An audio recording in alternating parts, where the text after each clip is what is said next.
Dear students, today we are going to learn SN1 mechanism. Here S stands for substitution, N stands for nucleophilic and 1 stands for unimolecular, that is the rate of reaction will depend only on the concentration of this substrate. This is actually a nucleophilic substitution reaction in which group L is substituted by Nu. That is, one nucleophile is substituted by the other. Such reaction is normally given by tertiary halides or such substrate in which the leaving group is attached to a tertiary carbon. If we see the mechanism of this in detail, we can see that this is a two-step mechanism. In the first step, which is a slow step,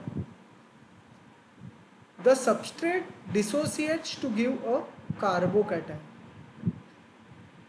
The group L leaves along with the bond pair of electrons and a carbocation is formed, that is carbon with a positive charge. In the second step, the nucleophile attacks from both the sides. Because this carbocation is planar, therefore nucleophile can attack from both the sides so as to give a mixture of two products. Now if we see this carbocation, it's planar with a bond angle of 120 degree. And if you know the carbocations in which carbon carries a plus charge, electron donating groups will stabilize this carbocation. So whenever a carbon has electron donating groups, then SN1 mechanism will be favored one. Now here if you can see, when the leaving group leaves, you get a carbocation. Now the nucleophile can attack either from the same side as which leaving group was attached, that is this side, on the right side it can attack from which group L left, or it can attack from the opposite side from where group L left. Here the group L is on the right hand side, and if the nucleophile attacks from this side, it will be opposite side to L.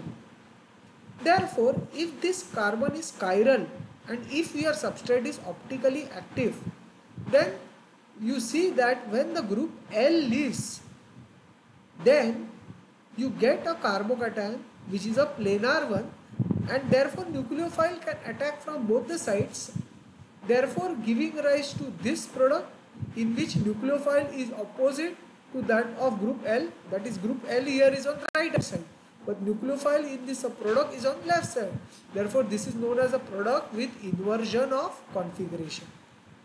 Whereas if the nucleophile attacks from the same side from where group L has left, if you see this blue color, it has attacked from the same side, then what you get here, the product with this retention of configuration. Retention why? Because from where that side group L has left, from that side only nucleophile has attacked. Therefore it is retention of configuration. Now because this carbocation is planar, the nucleophile has a probability of attacking this carbocation equally from both the sides, and hence the product with retention of configuration as well as product with inversion of configuration, they are formed in 50-50%, and hence therefore what has happened, even though your substrate is chiral, that is this carbon, and it is optically active, that is this substrate is optically active, still the product form will be optically inactive because this will be a racemic mixture. Okay, these two are enantiomers of each other and they are formed in equal quantities. Therefore it is a racemic mixture, and hence the product, still the reaction mixture will be, that is of the product, final product will be optically inactive even though the starting material is optically active.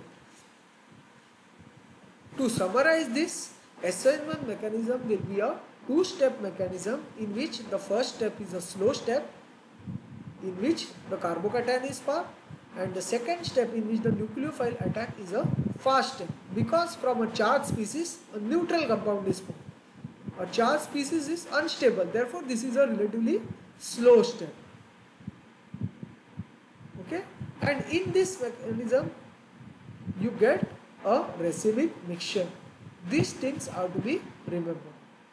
Now if you like my video, then you can subscribe to my channel. Thank you for listening.